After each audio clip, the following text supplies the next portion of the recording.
Hey guys, how you doing? My name is Ali. Welcome to Other Man's Life. Since I got the PlayStation 4, I have now been addicted and exposed to a genre that I never had the opportunity to play. And that genre is the visual novel genre. Okay, it is debatable to say this is a game, a gaming genre, as visual novels are focusing very much on characters, development, story, with very minimal interactivity. You know, it's usually through dialogue options as opposed to action, going there, doing things, shooting things, whatever like your typical normal game does. And I'm taking the Western interpretation of visual novels. Although they originated from Japan, in Japan they have, as you may know, a differentiation between visual novel and adventure games, whereas adventure games are more related to problem solving, a bit more interactivity, whereas their visual novels truly, really is just reading a story on the screen with some pictures. But nonetheless, regardless, I picked up my first ever visual novel game for the PlayStation 4, and that was AI Somnium Files. The reason I picked this up was mostly because of the synopsis that I read. Plus the cover looked pretty cool. I mean, the cover drew me in. I thought that looks pretty interesting. Let me see what it's all about.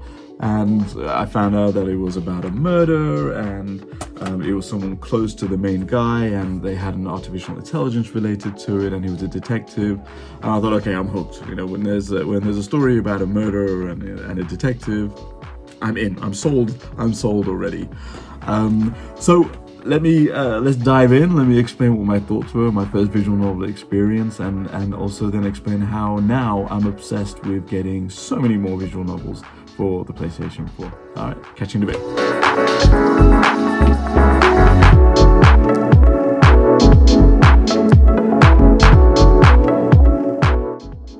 Heading into a game that was deemed a visual novel, I had a fair idea what to expect. You know, a story told within a static frame with some talking heads and some decisions that drive the story forward in multiple directions, and you have numerous endings.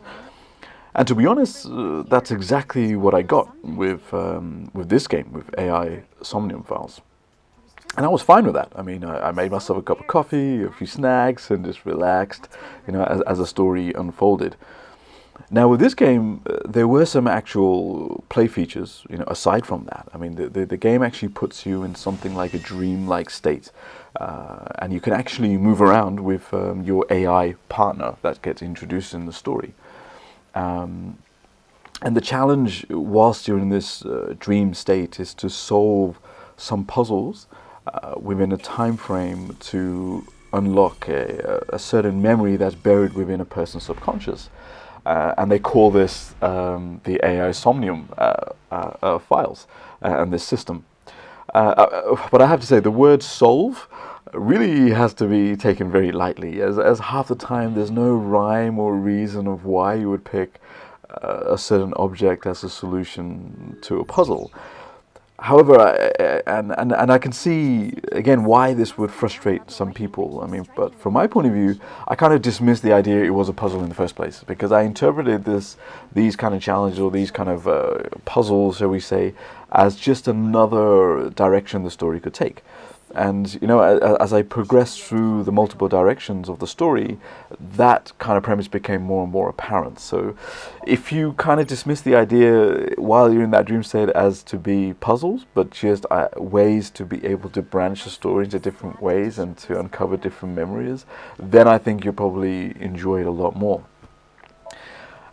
And in essence, I mean, that summary that I've just given there, I mean, that's the game. I mean, that really is the game here.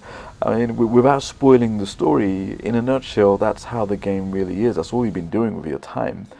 I mean, I've explored around about 12 hours now with this game, and it really is just a repetition of what I've just described. You make some decisions, enjoy the story, try and find all the endings. I mean, on my first playthrough, I mean, I hit a dead end and I couldn't move forward, so I had to go back to a key point where the story can branch and try something else to move the story in a different direction.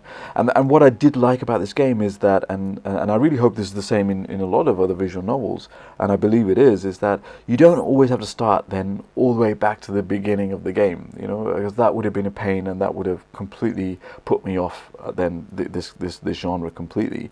But the game then shows you where a storyline can branch off. And this then really helps so much keep with the pace and the interest, and be able to then move forward and continue and enjoy the game. I mean, certainly for me.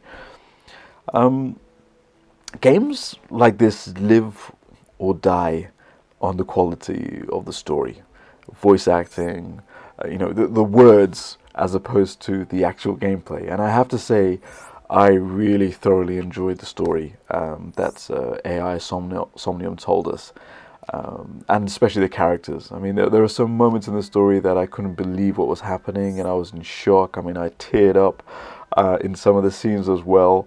The twists were great. I didn't find anything too predictable, which is kind of sometimes you get in these kind of stories. And I have to mention specifically the voice acting. The voice acting was amazing, specifically the English voice acting. It was such a high quality. I mean, I've watched anime all my life for years, and I've always listened to the Japanese audio with subtitles, as the English voice acting almost always ruined the experience that I've had. So here, I was really, really surprised on how good it was, and so I really hope this quality stays up with a lot of the visual novels on the PlayStation or any other medium as well, because yes, of course, it makes it easier than just to keep reading things, right? The comedy in the story, I actually found really hilarious. I mean, I remember I've read quite a few reviews, and the main character does have this kind of creepiness and perviness, and there's a lot of innuendos he throws out, and there's a bit of a complaint about that, saying, hey, he's not received too well.